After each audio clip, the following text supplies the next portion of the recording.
On se pose souvent la question quand on va utiliser l'activité théâtrale dans la classe. Ça peut être au tout début du cours, mais dans ce cas de figure, très souvent, ça va être une activité de révision de ce qui a été vu dans les séances précédentes. Pourquoi ? Parce que l'activité théâtrale souvent demande un certain nombre de prérequis pour pouvoir jouer, pour pouvoir communiquer. Eh bien, on a besoin de mots, et ces mots, donc c'est souvent des mots que l'on a appris dans les séances précédentes.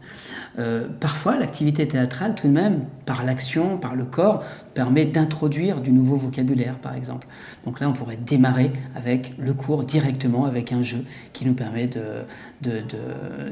d'introduire des nouvelles notions que nous allons apprendre dans le cours. Ça peut être aussi au milieu du cours. Là, c'est très intéressant parce que c'est un moment où on va mettre réellement les apprenants en action avec ce qu'ils sont en train d'apprendre. Et ça va les aider à mieux mémoriser parce que c'est pas simplement découvrir du vocabulaire et puis l'emmagasiner, sinon vraiment jouer avec ce vocabulaire, par exemple. Et puis à la fin de la session, là c'est très intéressant aussi d'utiliser des activités théâtrales pour finalement valider l'objectif communicatif. Qu'est-ce que je me suis fixé comme objectif dans ce cours précis ? Par exemple, demander son chemin, par exemple. On va finir par une scène où on va demander son chemin et on va réutiliser au niveau communicatif, au niveau langagier, au niveau grammatical, toutes les structures, tous les éléments pour une demande d'information. Donc l'activité théâtrale doit s'intégrer à un moment bien précis et voulu par le formateur. Elle arrive à un moment où elle sert au cours.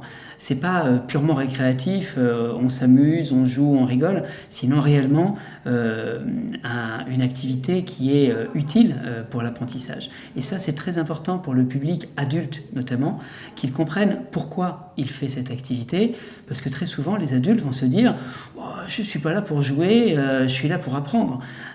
Et s'ils comprennent que c'est une pratique pédagogique proposée par le formateur et que réellement ça sert au cours et à son apprentissage, alors là, il peut rentrer dans le jeu. Sinon, parfois, il refuse, il se dit c'est enfantin, c'est pas ça le travail. Hein. Moi, je suis là pour travailler, pour apprendre. Et souvent, quand les apprenants sont peu ou pas scolarisés, eh bien, ils ont une représentation encore plus stricte, encore plus traditionnelle de ce que doit être l'enseignement. Et ils peuvent être en rejet du jeu. Donc c'est important pour faire accepter le jeu à un public adulte de vraiment bien placer l'activité dans une séance donnée et d'être soi-même convaincu de ce que l'on propose, de faire en sorte que cette activité ne soit pas purement récréative, mais vraiment utile à l'intérieur du cours. Alors douter, c'est normal. Douter de l'activité, est-ce que ça va fonctionner ? Est-ce qu'ils vont réussir ? Est-ce qu'ils vont accepter ? Est-ce que vraiment ça s'intègre bien dans mon cours ? On peut douter en permanence et ça fait partie de notre vie quotidienne en tant que formateur.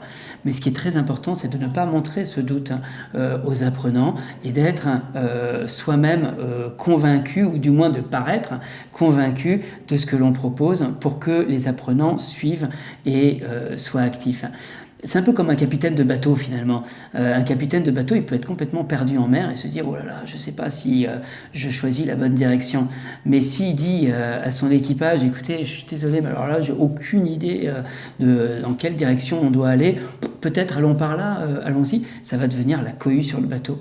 Alors que si il n'est pas complètement sûr, mais il dit à son équipe « Allons dans cette direction, je sais que c'est par là, on va retrouver la terre ferme », alors là, tout le monde se met à s'activer pour aller dans cette direction. Et je trouve que vraiment le formateur a cette même nécessité-là de mettre de côté ses doutes, mettre de côté même tous les problèmes qu'on peut avoir dans la vie et se dire, quand je suis en classe, je suis à 100% là, présent, et j'y crois. Voilà. Et c'est cette croyance-là et cette envie-là et cette énergie que l'on a en classe qui fait que nos groupes, eux aussi, par mimétisme, vont donner plus, vont s'engager plus et vont oser plus et vont réussir, évidemment.